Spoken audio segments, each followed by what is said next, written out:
Namaste, beloveds. This is Mother with Wisdom, and I am experimenting with my phone camera instead of my computer camera. So bear with me, beloveds, as I sit here and fidget and try to get comfortable doing this.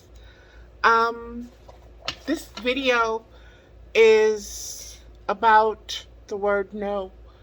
Um, it is coming from a very deep place within myself that was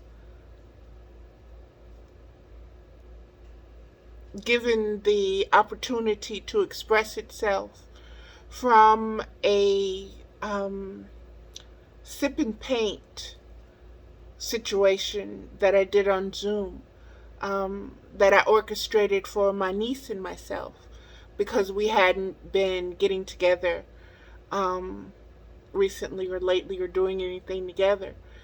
And so it was through Zoom and we did it. And the canvas came and it was just the image printed on the blank white canvas. The outline of the woman was in black. And I began to sit with it like I do with my tarot cards and see what was coming up, what was wanting to be brought to the consciousness from the unconsciousness, so to speak. I did a live video on Facebook and I pretty much said a lot of what I'm getting ready to say now, but the quality of the recording wasn't quite so good. So I want to make sure everything is able to be received. And I'm going to show the picture itself. And again, take note of it. And in a little bit, I'll get into a little bit more depth with it. But I'm just going to begin, beloveds, with the general information that this video is about, and that is about the word no, the superpower of the word no, of learning how to use the word no, and using that word as a sword and as a shield and as a rope for yourself, your higher self, using it as a means of showing unconditional love, being present with your divine Holy Spirit presence, and not sacrificing that presence, that essence, that will, that soul, that energy, that frequency to anything else. And so let's get into it. The superpowers of saying no. How many times in your life have you wanted to say no and did not? How many times has saying no, even silently within yourself and not out loud, made you feel small, weak, insignificant, ignorant, unavailable, incompetent, uncaring, numb? I want you to think about that, beloveds. Think about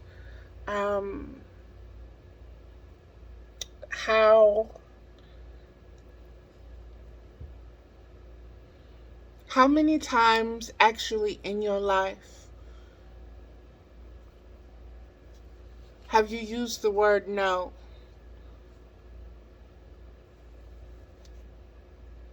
when you wanted to and when you didn't want to? Let's focus more on you didn't want to, and you didn't. You needed to. You needed to say no. For the highest part of you, for the highest good of you, for the best frequency of yourself, you needed to say no, and you didn't. How many times, and how many times do you reflect upon it? Like saying, if I had just said no, if I had just went with my first mind, if I just hadn't have done that, if I just hadn't have said that, if I just hadn't have gone there, if I just hadn't allowed that, if I just hadn't chosen to do that. How many times in your life have you absolutely needed and knew intuitively and instinctively, outside of those things, and just on the general principles of common sense, that the only answer that would satisfy the circumstances, situation, person, place, or thing would be to say no? But you could not, would not, and did not make that choice. Excuse me. In self-inquiry and self-reflection, based upon unconditional love for yourself and the truth, why did you withhold your power to say no? I want you to, as a self-inquiry and as a self-reflection, let me explain these two forms of, some would say meditation, some would say prayer. I call them fortresses of solitude. With self-inquiry, when you go into that fortress of solitude, into that state, that conscious state of awareness that is quiet, that is deep, that allows you access to the unconscious, the conscious and the subconscious of time being, beginning and till now, as you experience it. That self-inquiry is, who am I? How am I? Where am I? Why am I? That is self-inquiry. Self-inquiry is more about your spiritual identity. Keep in mind, beloveds, that when I am speaking about your spiritual. I'm not speaking of your physical or your personal being. I'm speaking of your spiritual being. Who are you spiritually? How are you spiritually? Why are you the way you are spiritually? When do you allow your spirituality to be 100% active, intimately, consciously? This is what self-inquiry is. Spiritual self-inquiry. Spiritual self-reflection. You enter that state of solitude when you need to reflect upon the answers that you've received from your self-inquiry. From who am I spiritually? Who am I spiritually? Mine is I am that I am. That is from the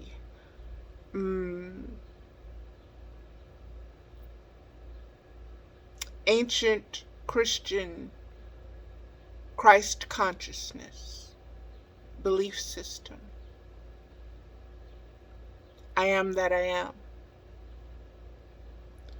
That way is expressed in many other cultures and ethnicities and religions and ways in different words. But it is the same spirit essence. And that is what you are seeking to inquire about in depth.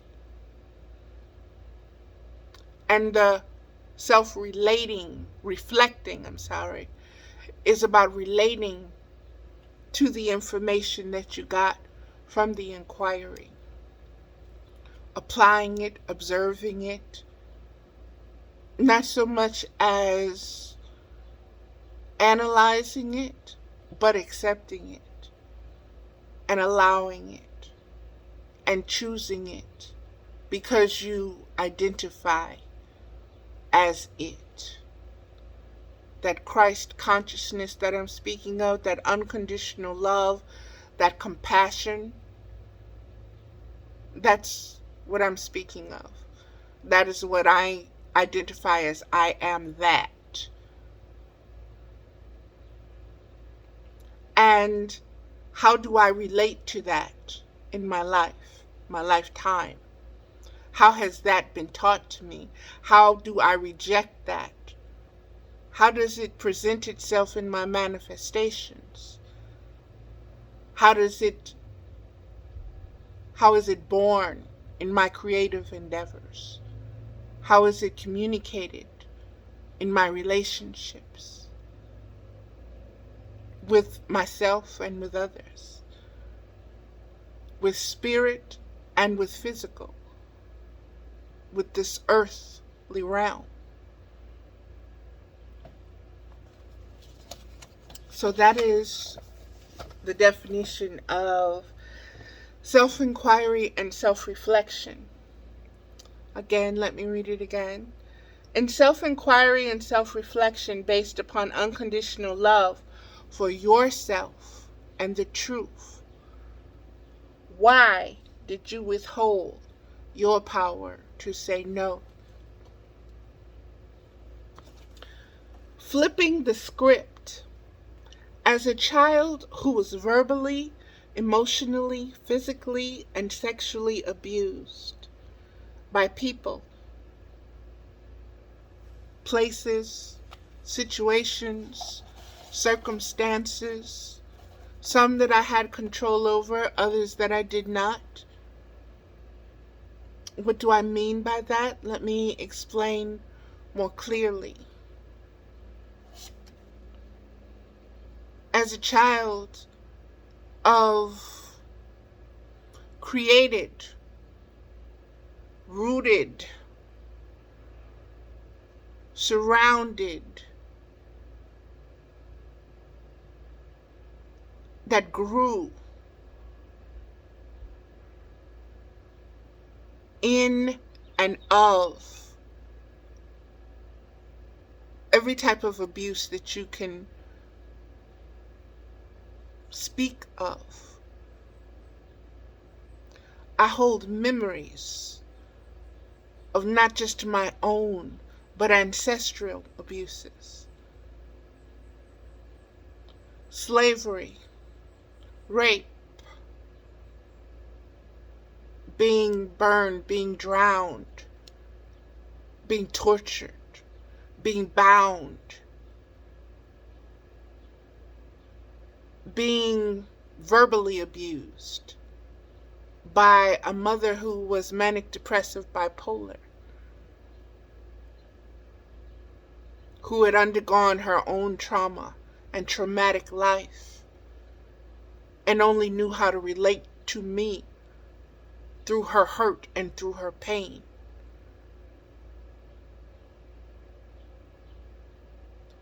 And I, as a child, absorbing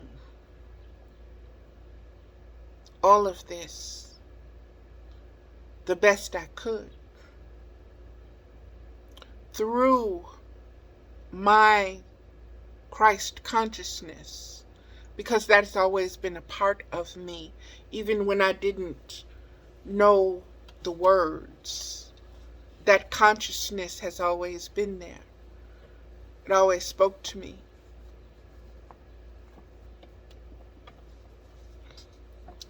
We're going to speak about about flipping the script. As a child who was verbally, emotionally, and physically and sexually abused by people, circumstances, and situations, all that I have mentioned,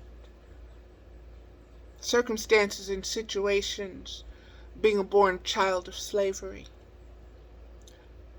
from a culture that was enslaved. And I want you to understand, beloveds, that this is not just speaking of the black culture. This is not just speaking of the African culture. This is speaking of humanity and to humanity as existence, existing. And how we have come and arrived in this lion's gate, this lion's mouth, this portal of 2022 with this information that's mating, this conscious awareness that is coming up, that needs to be multiplied, that needs to be received, that needs to be held, that needs to be examined and explored intimately.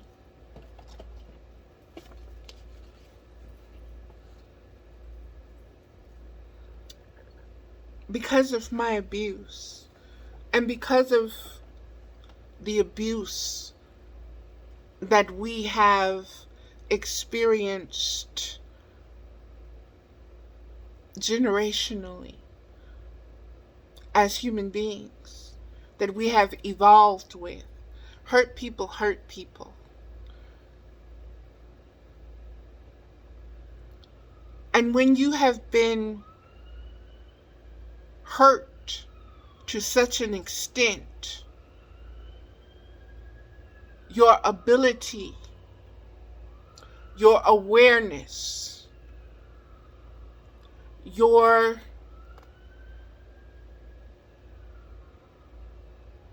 defense mechanism of the word no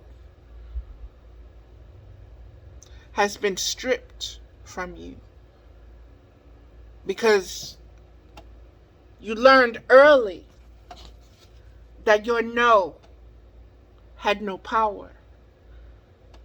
It was not valued. It was not heard. It was not considered as a deterrent for whatever was taking place. Whether you were being beaten, whether you were being raped, whether you were being scolded, whether you were being charged, whether you were being interrogated,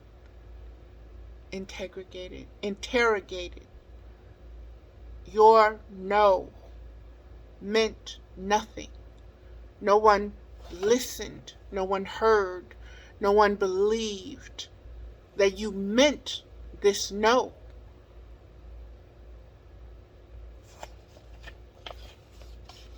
It had no power.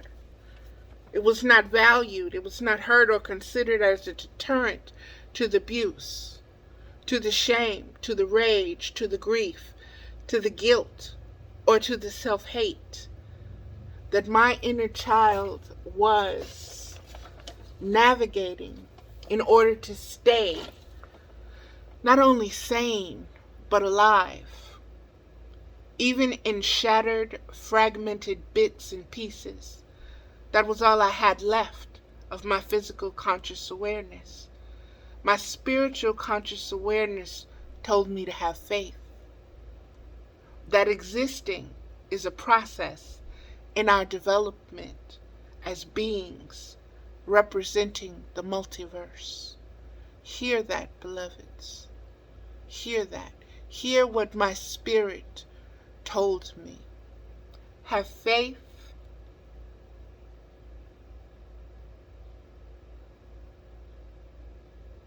that existing is a process.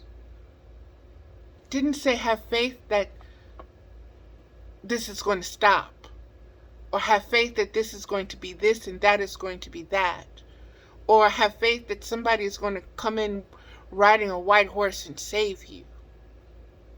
Not what was told to me. What was told to me: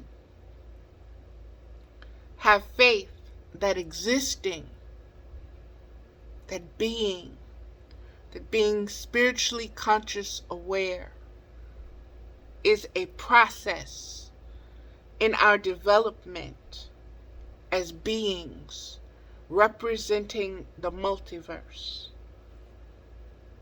Beings of light, beings of shadow, beings of change, beings of the highest frequencies, beings of the lowest frequencies, beings who balance them both.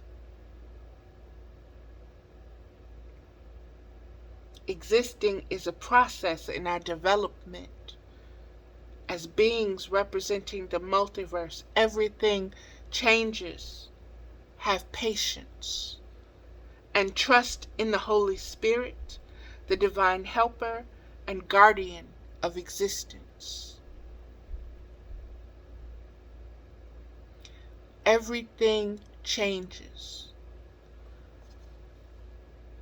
When I say that, I see the wheel of fortune, as it is known to many. I see it turning.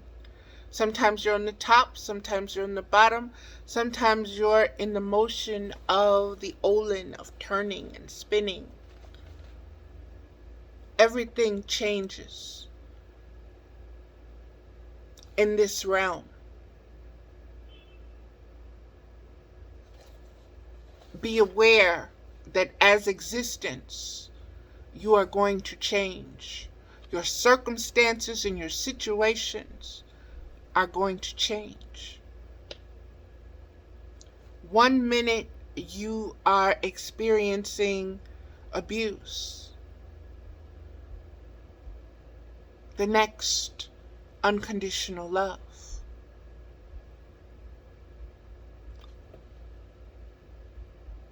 Existence is existing in each and every experience. And what you get, what you gain, what you glean, what you reap and what you sow from your experiences as existence existing is what multiplies, is what weaves the threads, the web of your reality, your world, your way, your bridge, your conscious awareness.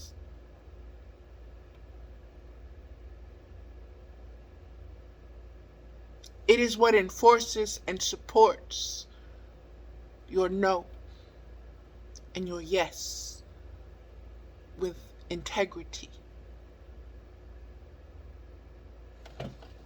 It's what you do, not what you say.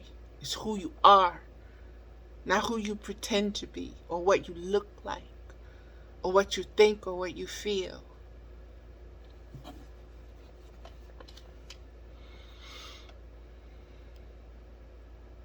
Have patience.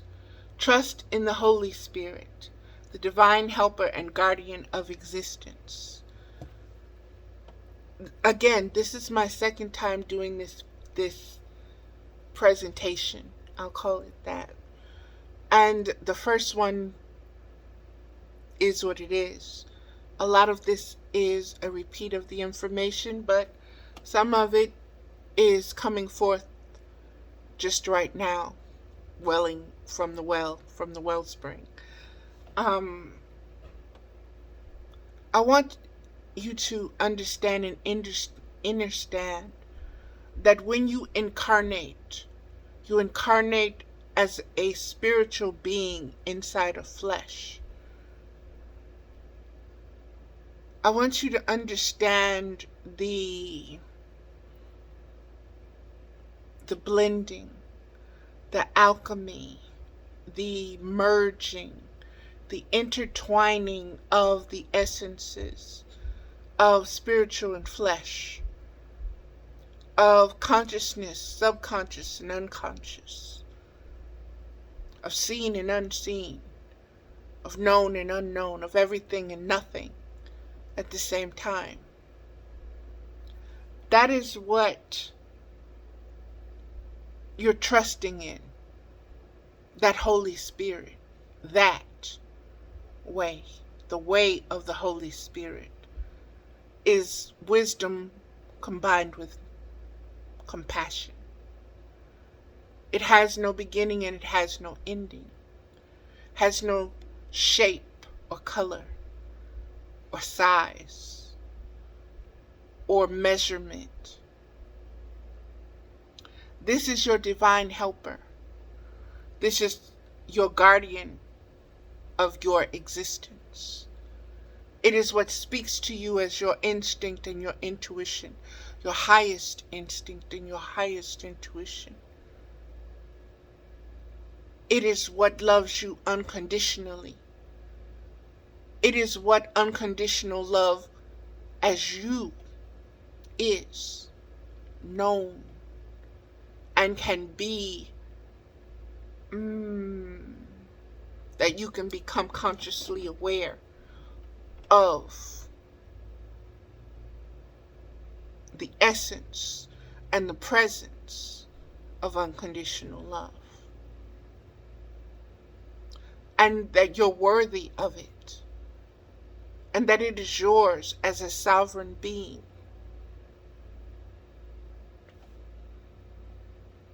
When you choose to remain silent, to say no, because of fear, shame, guilt, or doubt of others believing you, you disarm yourself and you render your greatest gift, your sovereign right, your superpower, which is the ability of choosing to say no. You render it null and void within all transactions and soul contracts. What does that mean?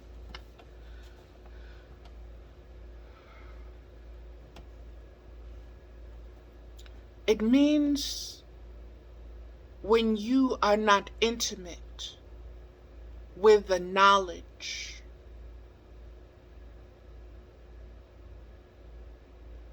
when you have not mastered the skill of saying no, when you do not look upon it not just as a skill, but as a gift, as a weapon, as a tool,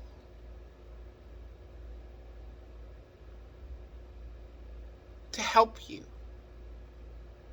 When you have no gratitude for that, when you are ungrateful,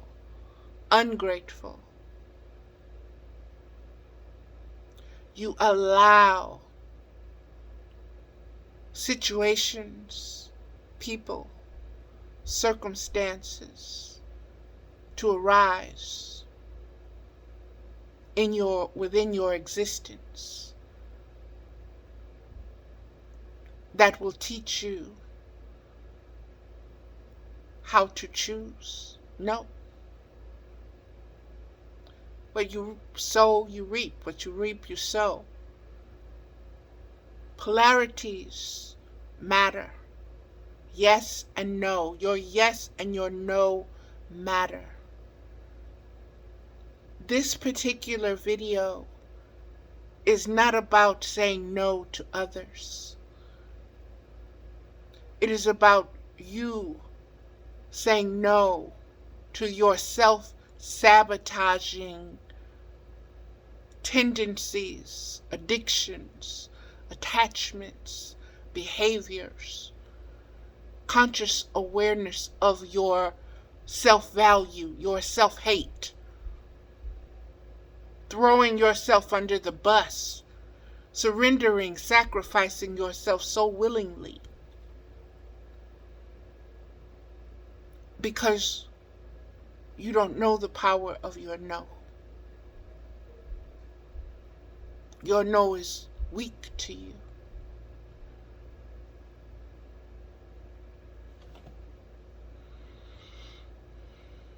And because of this, you have rendered your sovereign ability to not only negotiate, but to create, manifest, anchor, and hold certain frequencies, higher frequencies, because you favored the lower frequencies, and you're anchoring them in because you choose not to say no, because you sacrificed your higher self for the desires, wants, needs, behaviors, ideas, addictions, attachments to your lower self, lower thoughts, feelings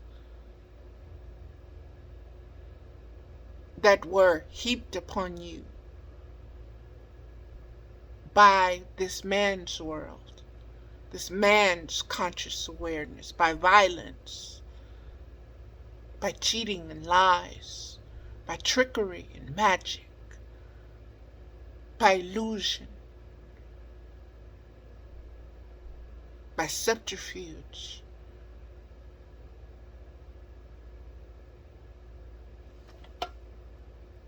This creates a manifestation space station, a manifestation space station, a manifested space station, a false womb from which false realities will be manufactured, multiplied, manifested, and multiplied within your physical existence and conscious awareness based upon universal laws. Universal laws are what do not change. Everything else changes except for universal laws, beloveds.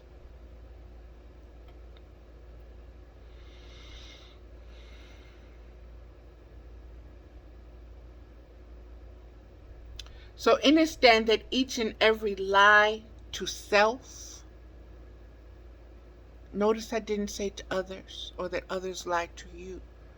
I'm speaking of you to you. So understand that each and every lie to self strips, hinders, perverts, prevents your divine ability to use the frequency and the force of the word no by your choice. Let's talk about reverse engineering. Rebirthing, reprogramming, reconditioning yourself. Your self-attachment, addiction, attachment tendencies, and tolerances when it comes to observing, reflecting, projecting, and manifesting the spiritual powers of the word no. Your ability to mean it when you say it.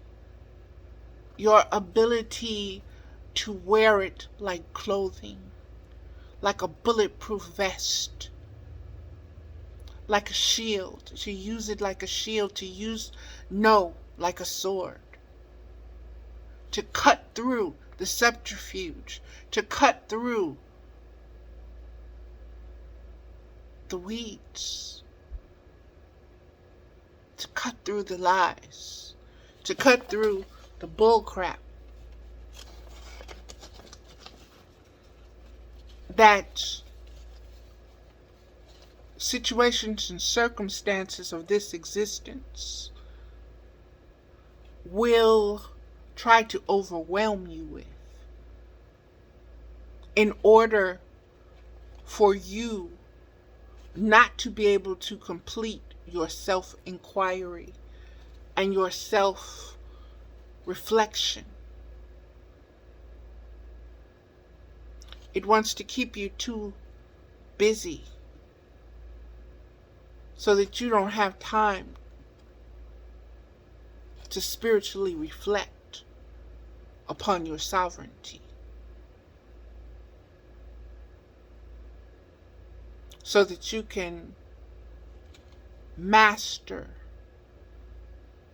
compassion, so that you can master wisdom, so that you can master unconditional love. Because what happens? Everything changes.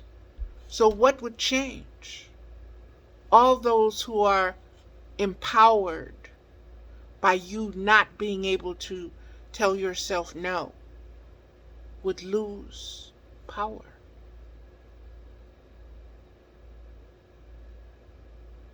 They would no longer be able to anchor that lower frequency as individuals or collective, because you would have flipped the script. You would have rebirthed the Christ consciousness. You would have recharged the battery that had no more charge, because that aspect of yourself, of your existence, is now relevant within your conscious awareness. And you have no problem saying no. You have no problem meaning no. You have no problem recognizing the value of your divine Holy Spirit. You adore it. You commit yourself to it and its presence and its frequency and its evolution and its existence, which means you no longer deny it. You no longer try to kill it. You no longer allow others to talk about it, to detract from it. You no longer, it's not a joke. No, it's not a joke. No, I'm sorry, it's not funny. No. No. No. No. No.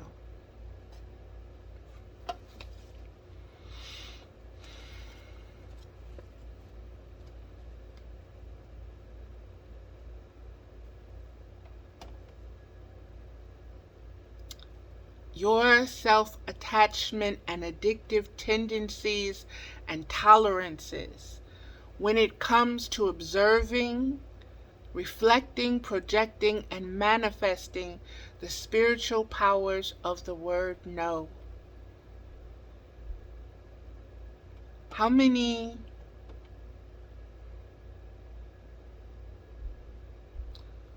behavioral, codependent, approval seeking, approval wanting, validating, needing attachments and tendencies do you have that cause you to deny the truth of what you want, the truth of who you are, the truth of your existence, your sovereignty, in order to fit into someone else's box, in order to conform, in order to contort? How much of yourself do you have to amputate How much of yourself do you have to deny to abuse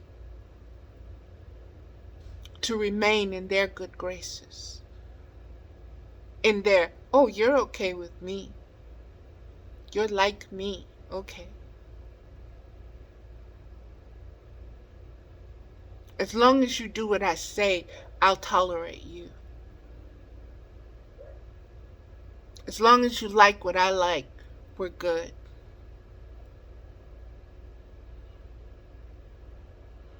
And you want that approval. And you want that company. You want that validation. You want that love, that agape love. You want to belong. You want to be heard. You want to be seen. And so you do what's necessary to fit in,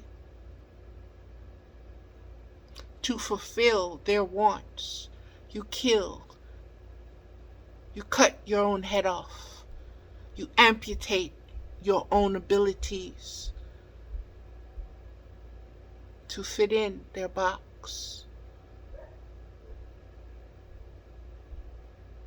Their prescription.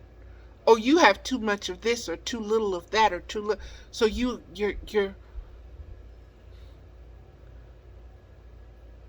just so what? They can love you? You're not loving yourself unconditionally.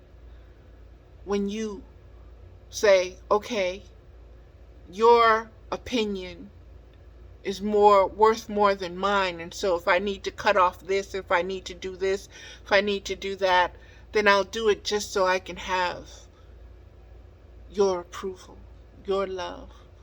And when you do all of that, it's still not enough for most times that I've observed in my 57 years of living.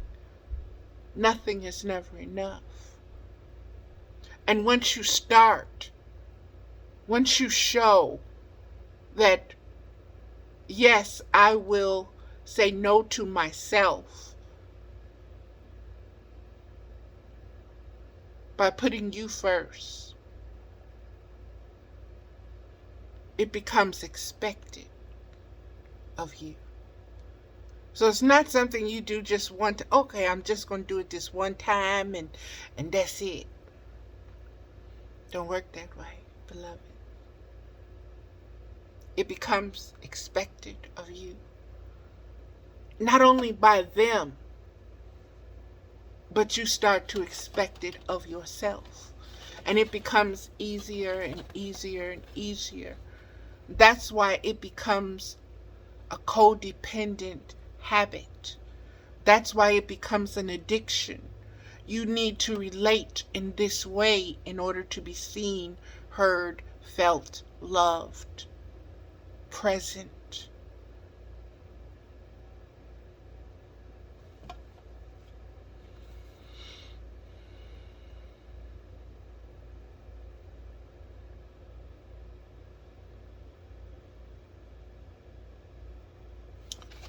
Why do you tolerate certain things?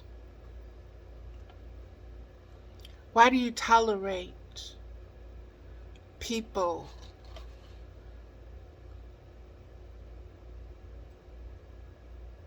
in your space,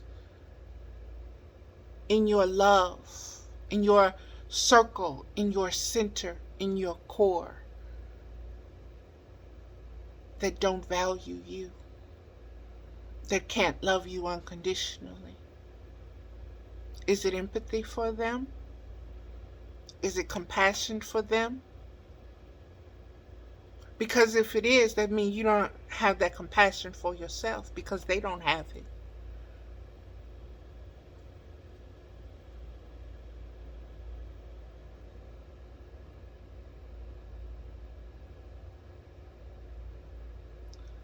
Again, this is about self-love.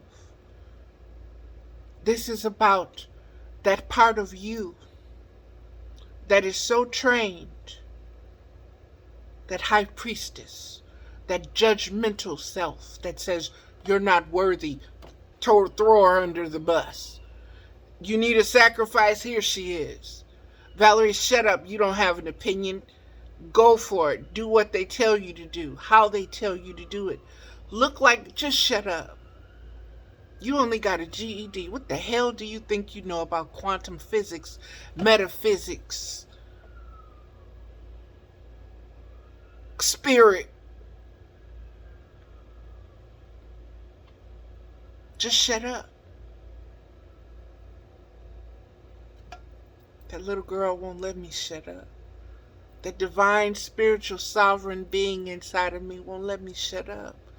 Won't let me.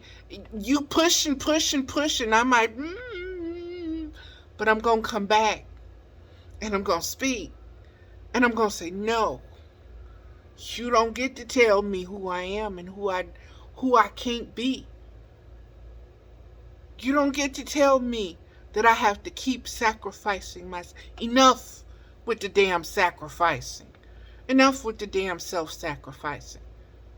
Do you know how much of myself I've fragmented and shattered and splintered? Look, you want to know? Look up at the heavens at night and look at the stars. That's me up there.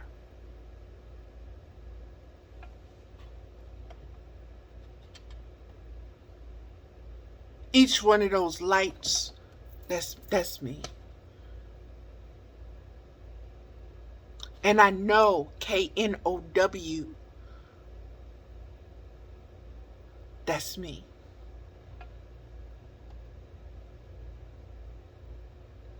And from knowing that, I'm learning. They're speaking, they're saying through this 8/8/2022 Lions Gate. No. Not just know yourself, but know your no. KNOW, yourself. Yes. But also NO. Yourself that wants to toss you, surrender you, act like you're worthless, that lies to you in your thoughts and in your feelings.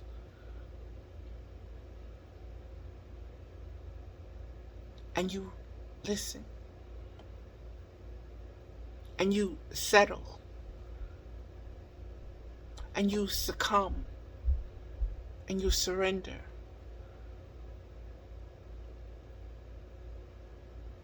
And all the while, that higher little girl, inner child, peace part that incarnated is saying, no, no.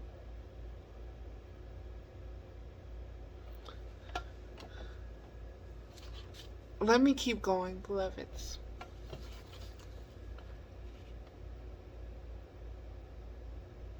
We're going to get on the painting now that I can explain it to you from having shared all of this. Many can and will look at this image, this painting, this picture of self-expressive creative work of art and form all kind of opinions, each asserting their point of view from their thoughts and their feelings, their life experiences, their existence, their frequencies and spectrums will communicate with them right where they are at.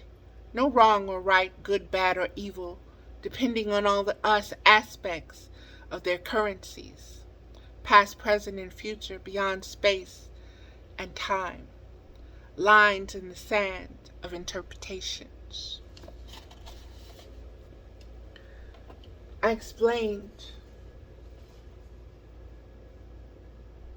how this came about for me. I chose to do this with my niece. My niece is such a reflection of myself that she's like a living aspect of me. that I get to observe and witness that I couldn't see within myself, but that I see through her. Her ability to say no for what she feels, for her own voice, for her own self. She's used to surrendering and sacrificing that to the world because she learned as a young child that her right to say no didn't mean nothing. Her values, what she liked, what she wanted, didn't mean nothing. Don't take it out of context, beloveds. I'm not saying everything that she went through as a child was stripped or she never got her way. That's not what I'm saying. That's not what I'm saying about myself. That's not what I'm saying about others. I'm saying that you were taught.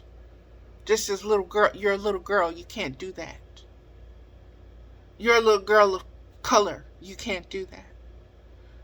Valerie, you're too fat, you can't wear that. Valerie, you're too old, you shouldn't be wanting to wear that. What are you doing? You shouldn't do that. That's going to make you look crazy.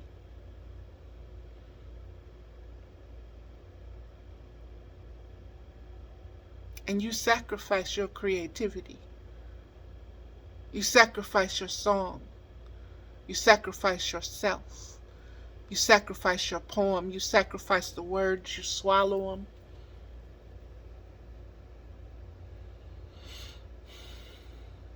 Even when it's killing you.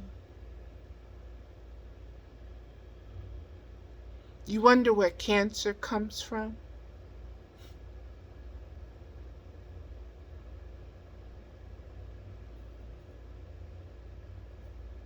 It comes from those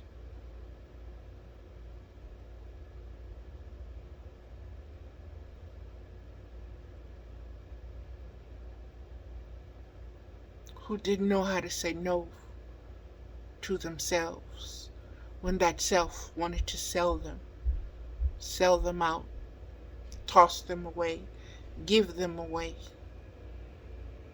have them surrender, have them sacrifice.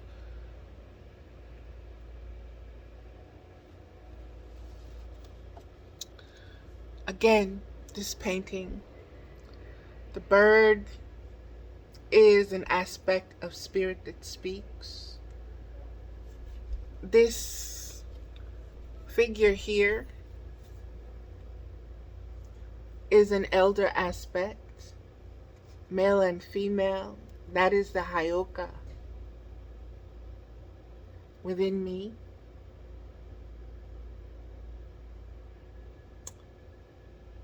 The 3 butterflies here, this one is barely seen. The others are more prominent. They are very spiritual beings of times past and times present. There are flowers with red and little orange centers. There are cherries and strawberries. There are hearts around her neck, this choker. The color green for the growth. That spiritual growth that I have been observing these past 30-something years intently.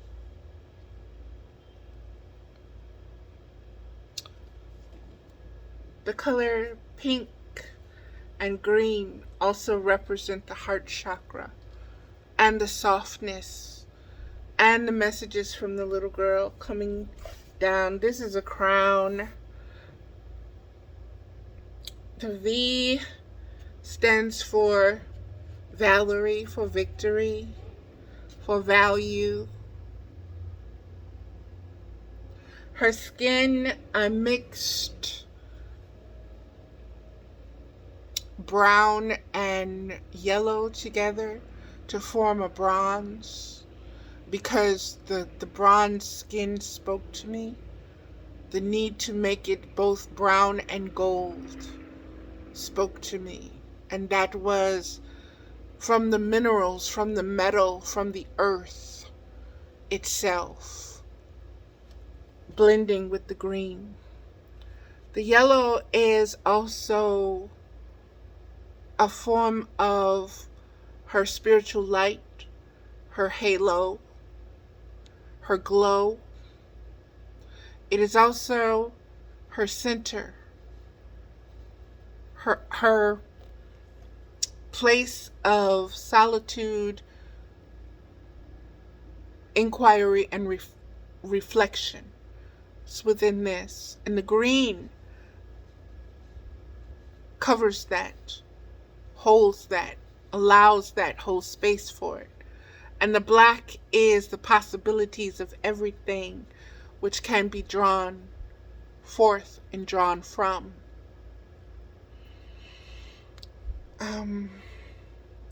The hair color being gray, a mixture of black and white. The storminess of the motion, the chaos, the stillness, the rain, the blue. Everything is represented by the gray hair and the white that is within it. And again, we'll come back to the word no. And as you can see, no spelled backwards is on. So you would think this shirt says on, this painting says on, but the reflection flips the no into on. That's very deep. A while back, some years ago, I wrote a poem called On.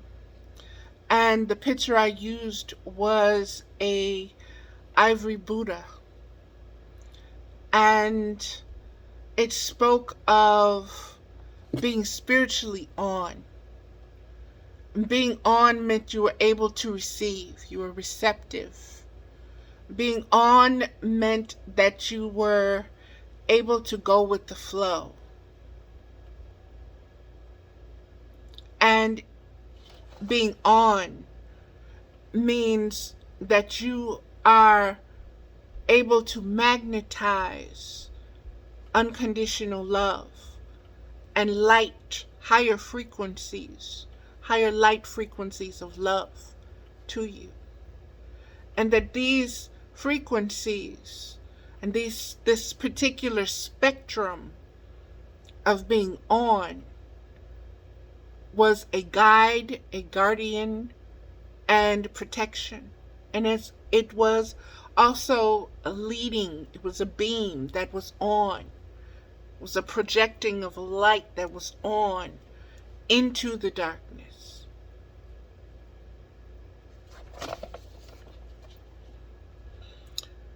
Many can and will look at the image, the painting, the picture, and the expressive work of art, and they'll form all kinds of opinions. Oh, it's a black lady. Oh, I can tell by her big lips. Oh, Valerie, you can't paint. Valerie, what's the bird? And the bird means this and that. The bird means this and that, and this means this and that. People can interpret this 1,000 million gazillion different ways, and each are going to have their opinions and their assumptions about what it means, what its value is. And the point that I was trying to make, and often their perspective, their view, is based from what's within themselves, from their own experience and existence. Has nothing to do with mine. I can sit here and I can tell you exactly what this no meant, that this was my divine inner child, the Holy Spirit that I carry within me, speaking to me, saying no, and then telling me what this no meant. Because let's see, this is what the original painting looked like. This is what the finished version looked like of the one who authored this, who drew it first. This is what her version looked like. You could draw a necklace, you could draw earrings, you could draw butterflies, you could make the color of her skin whatever color you wanted, you could make the t-shirt whatever you wanted, you could color it whatever color you wanted, you can put whatever words on there you wanted. You could write love on there. Mine didn't want to say love. Again, I meditated with it, I sat with it. And I sat with myself. And I said, what do I want to express? What do I want her to express? And like I said, I connect. We had not talked about what color. She painted her girl green. Her girl's shirt was green as well. So we're connecting on so many different spiritual points of view and neural pathways and hormones and just experiences. And it came out in this painting. No. And it was so cute because the instructor, when we were finished and we had to share, and she's like, no, okay, you go, girl, no. And that no,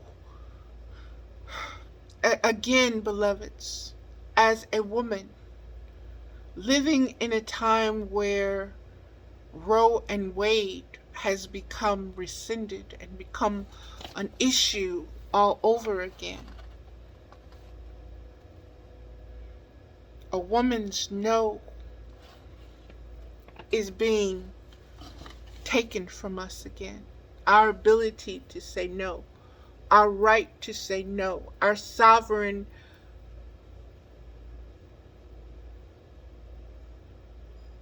what's the word I want to say?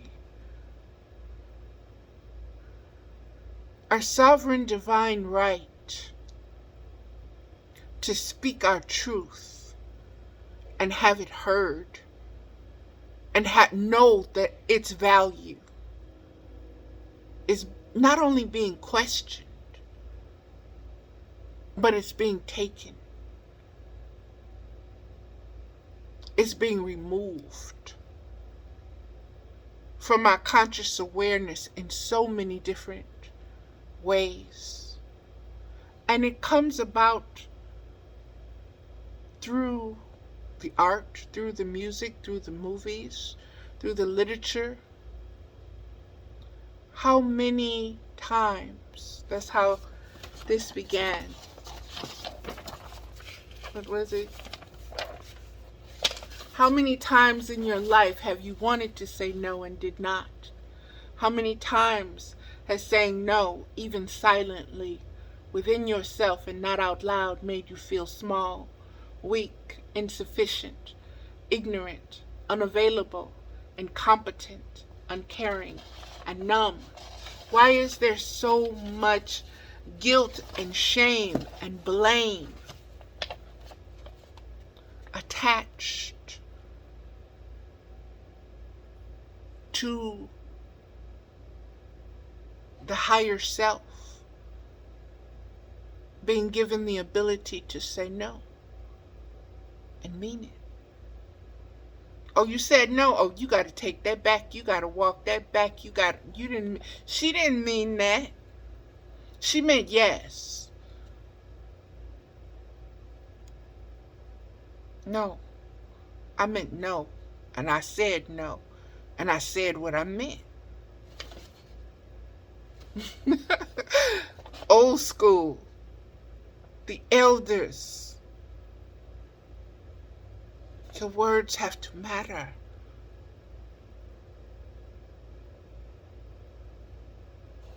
Your words have to matter. That means what you speak,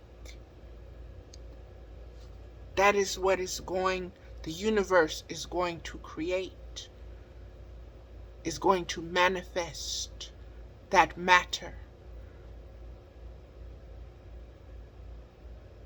And it's up to you. You're the one speaking it forward. You're the one agreeing with it. You're the one making a contract with the universe. This is your contract. The universe gives you what you want. Do you know what you want? Do you know who you are? What is your value system? Do you want something that a strong wind or fire or somebody can come and steal and take away from you? Or do you want a sovereignty that is in so much harmony with itself that it is consciously aware, with compassion and wisdom, what unconditional love is and how to multiply that into abundance,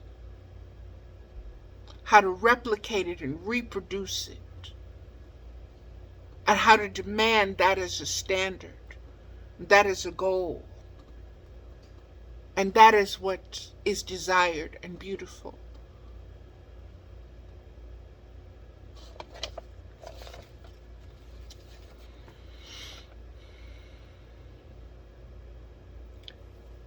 Valuing your own mind,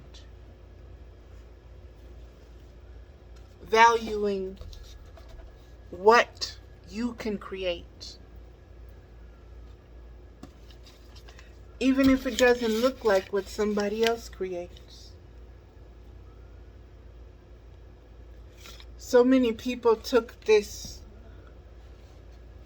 paint and sip and they thought they had to reproduce what was shown instead of their own original version and value system.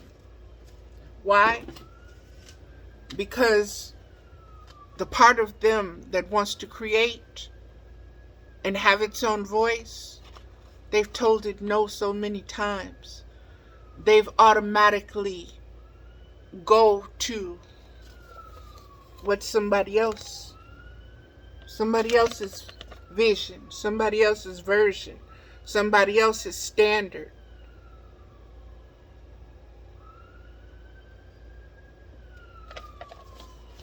And they get so worried about theirs being judged, not understood, not good enough. They don't make the effort. They self-sabotage themselves. That highest part of them that wants to be so creative, so fluid, it's constantly told, no. No, you're not good enough. No, you're not smart enough. No, get back down there into the unconscious and stay down there. Stop bubbling up, trying to rise, trying to ascend.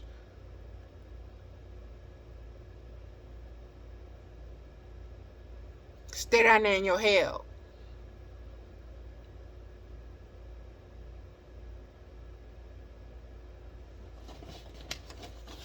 We get conditioned to how we allow others to treat us. We get conditioned to states of war. We get conditioned to states of abuse. What we'll put up with in that abuse, whether it's verbal, mental, sexual, just lay there and take it and let them get it done, and it's over with and there. Okay.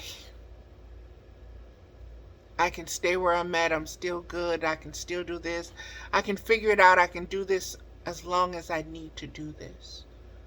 Instead of just saying no. Hell no. You stick it out and you keep taking it.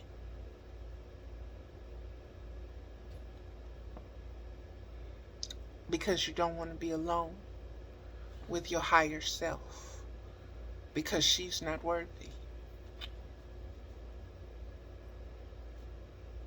She has no value. That's what the world has taught you. But you want to be alone for? You're weird. What you want to sit with your thoughts and reflect and what? Self-inquire? What? Don't you know who you are? What you talking about? You're weird. Girl, you out there. You crazy.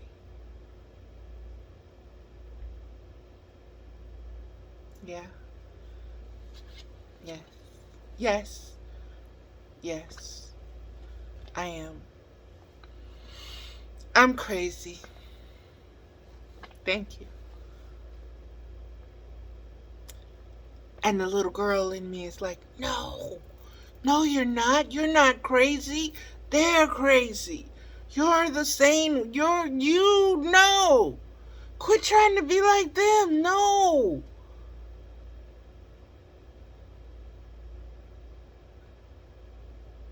And you start doubting. Well, which one do I listen to? Which one am I? Self-inquiry, self-reflection.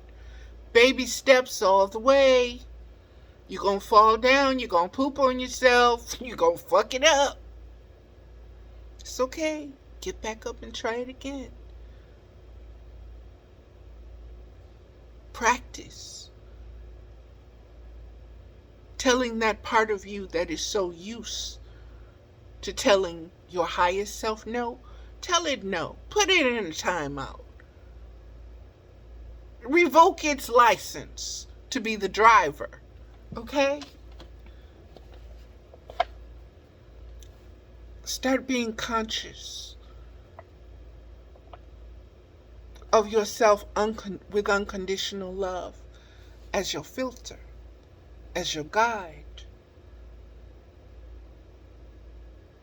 Have compassion with that part of you that is so used to being the slave, that is so misogynistic in its own tendencies, that will cut its own leg off, cut its own head off, cut its own whatever off, own voice off.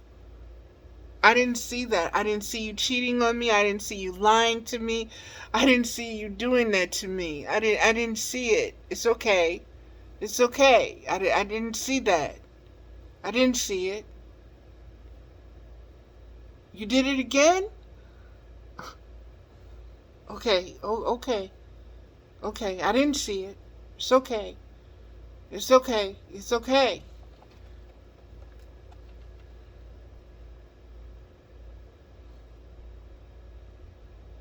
Sovereignty.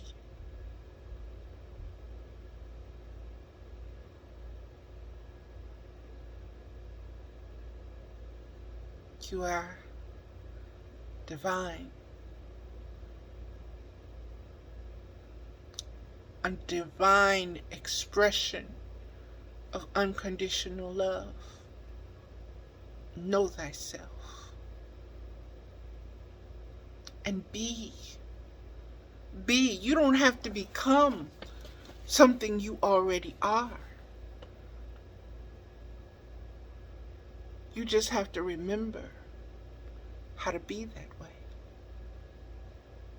And remembering how to be that way, as this painting says, is to say no to that part of you that always wants to put you on a leash.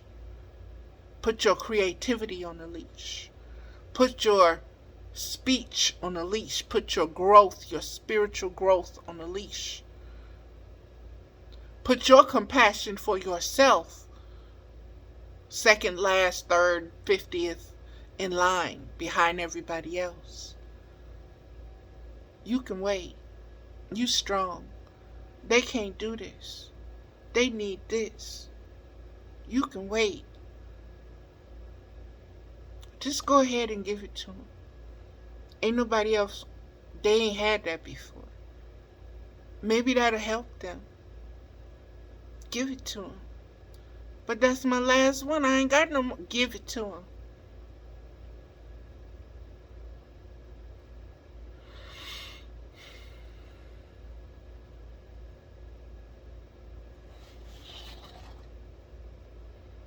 From how many diverse, different angles, ways, perspectives from knowing me, knowing of me, could you come up with based upon my online presence and what I choose to tell you? We often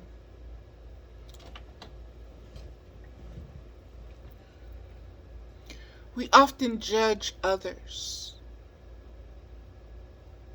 by what we truly judge ourselves with.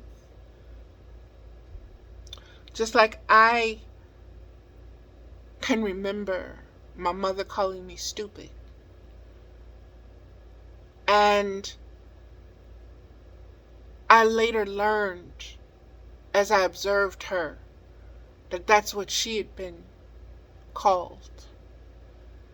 And that became her weapon to use. You're stupid. People projectile vomit, project their diarrhea,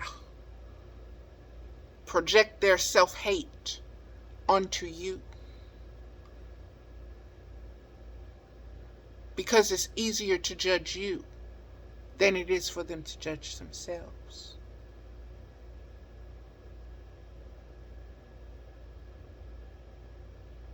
They've already thrown themselves under the bus. Now they have to throw you under there. You have to be the scapegoat. You have to be the sacrifice. You have to surrender willingly.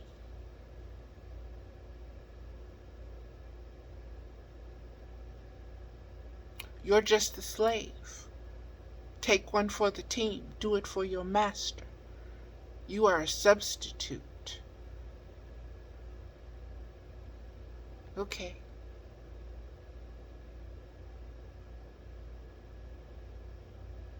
Be bigger than them. Okay.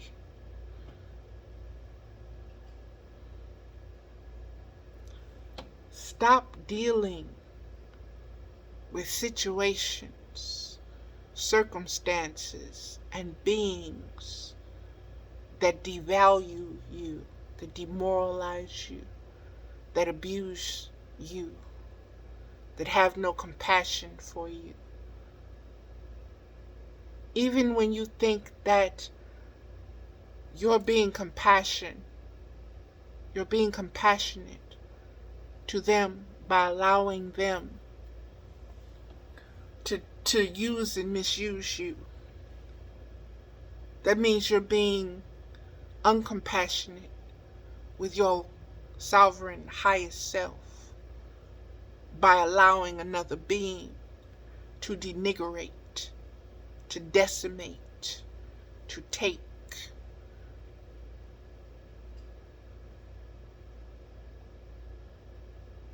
Away from your frequency, away from your light, away from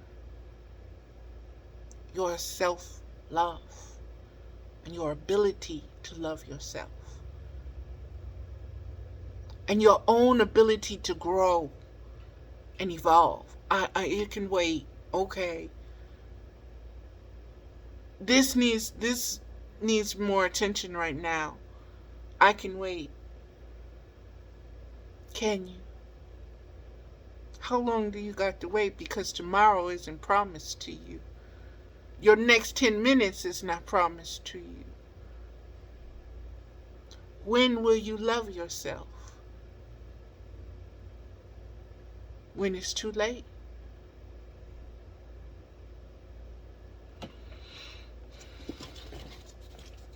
When your identity is absolutely destroyed, unknown to you, unrecognizable to you.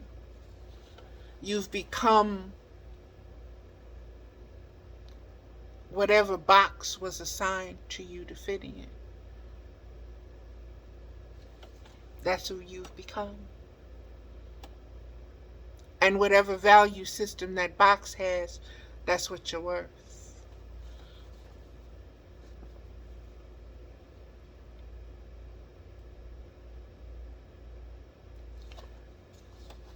I've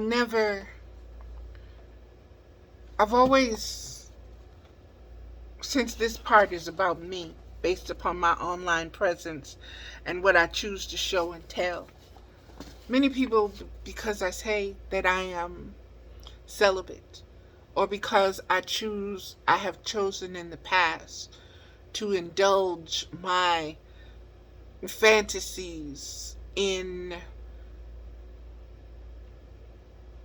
unrequited love, so to speak.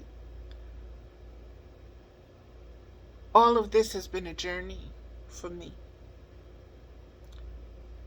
All of this has been life lessons in existence for me. And I've shared it. I've shared it through my poetry. I've shared it through my writings. I've shared it through my pictures. People view those things just like they view this, from their own perspectives. They assign this a value. They assign this a value. They assign this their value. None of it is my value. It's all theirs. And when I tell them, this is what this means, this is what that means, yeah, okay.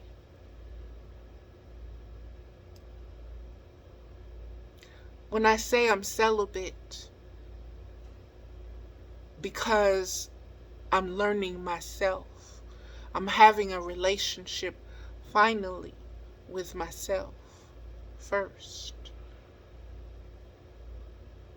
Many don't, they hear the words, but they don't know what they mean. And they don't know what they mean because they've never said no to themselves sexually. They've never said no to somebody else pursuing them through lust, or just through conversation.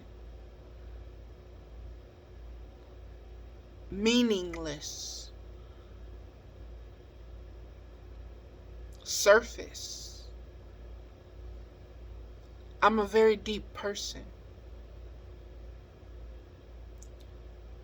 I don't know how to communicate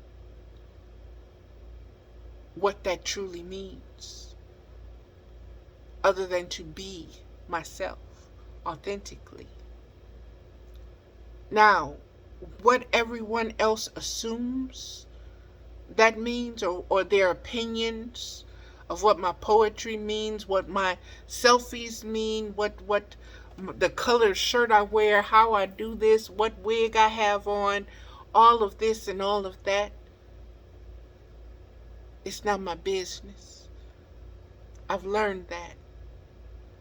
Because to try to fix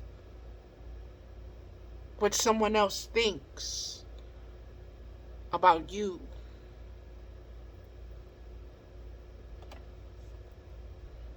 is impossible.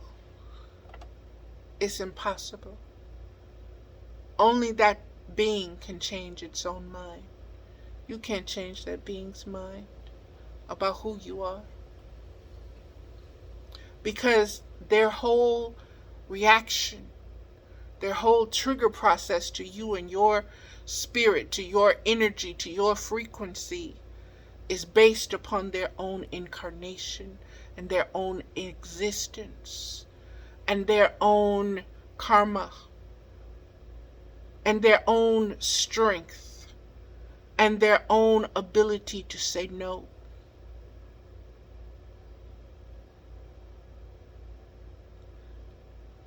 So this lion's gate that is opening,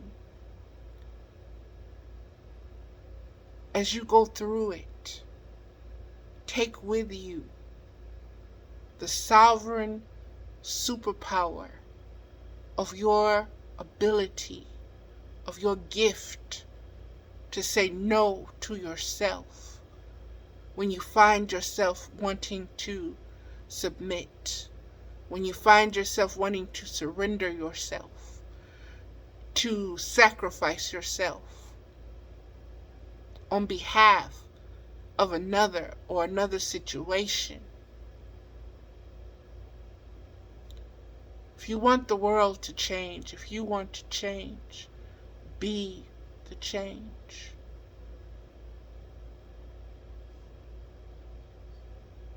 Be the change. Switch the drivers. Get out of that back seat. Grab the wheel. Learn as you go. But go.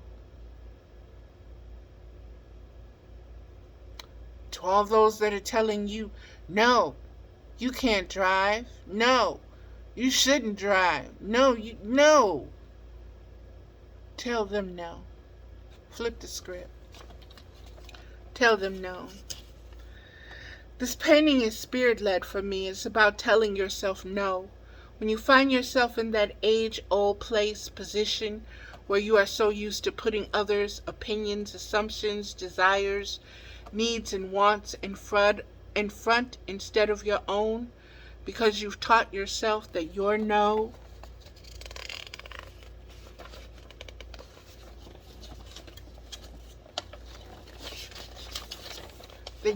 is useless, worthless, valueless, because it is not paid attention to, because it is not heard, it is not felt, it is not witnessed, it is not observed, seen, or reflected upon, not even in your presence or body language.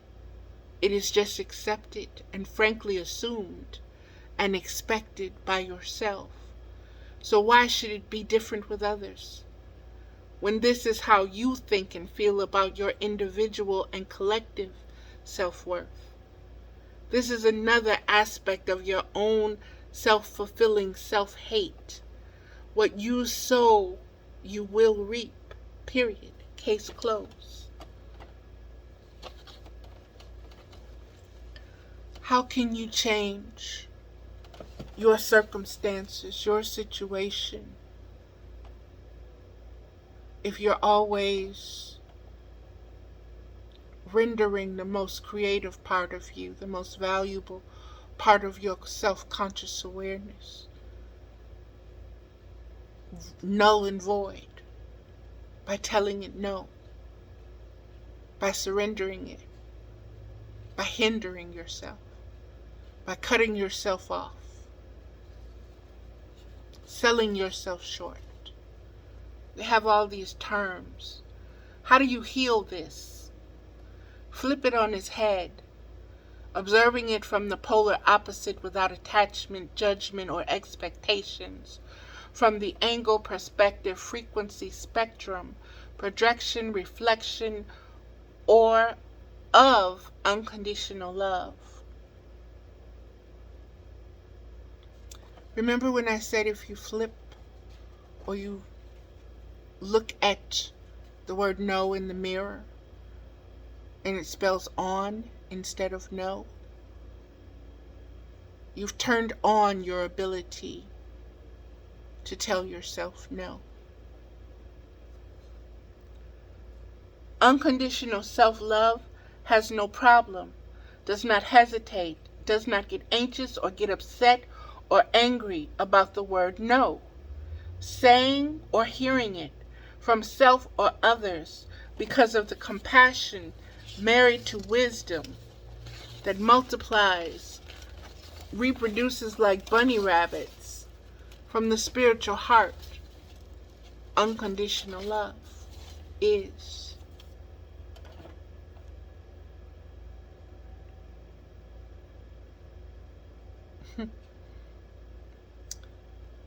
Beloved, so much is coming from this. And again, this is my second sharing. The first was on Facebook Live. You can see that on my Facebook page, Valerie Ames Middlebrook. I'm also going to do a blog talk show on this subject. I'm going to schedule it for either Saturday or Sunday. Haven't kind of figured that out just yet. But I would love to hear from you. I would love for you to tune in. I would love for you to call in. I would love to hear your testimony, your history, your success stories, involving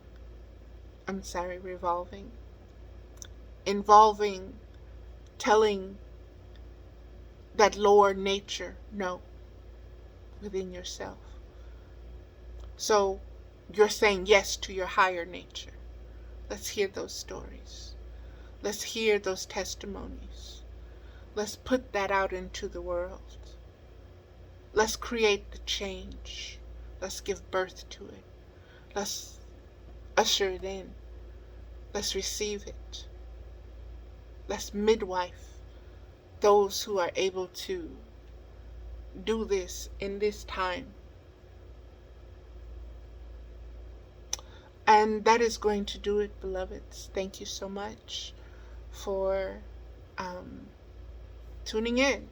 And please subscribe and like the video, and please share it with others if you know of anyone who can benefit from its message. Thank you so much.